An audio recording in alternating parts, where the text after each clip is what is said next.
አንተ ልዩ ነህ፣ አንተ ድንቅ ነህ።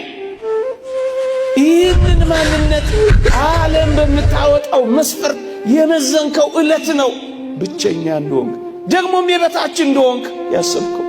እግዚአብሔርን የሚያህል አፍቃሪ አምላክ እያለ የሚያፈቅረኝ አጣሁ ማለት ምንኛ ምስኪንነት ነው የሚሆነው። የበታችን ብቸኝነትም ሲገባቸው አፍቃሪና ተንከባካቢ እንደሌላቸው ስለሚቆጥሩ ወገኖቼ የሚወደኝ ማንም የለም ብለው ራሳቸውን እንኳን እስከ ማጥፋት ይደርሳሉ። አየው፣ ዓለምህን ተዋውቆታል። ፈተናህን ድካምህን ስላወቀ ሊራራልህ የሚችለው አምላክ አንተ የኔ ነህ ይልሃል። በአንድ እጅ ጣት የማይቆጠሩ ሰዎች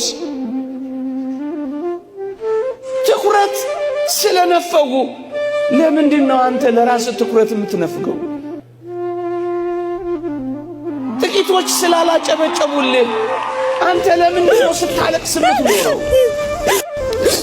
የብቸኝነትም የበታችነትም እንዳይሰማ እናንተ ኦርቶዶክሳውያን ወጣቶች ሆይ በዘላለም ፍቅር ወድጄሻለሁ የሚለው ባለ ጸጋው እግዚአብሔር ነው ሰጥቶ ማያልቅበት። ይሄን ፍቅር ታውቁት ነው ወገኖቼ።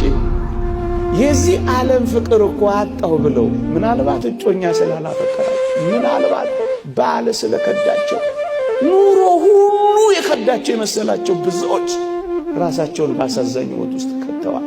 የተወደዳችሁ ኦርቶዶክሳውያን እኛን በዘላለም ፍቅር ወድጄሃለሁ የሚለው ግን መለወጥ የሌለበት ፍቅር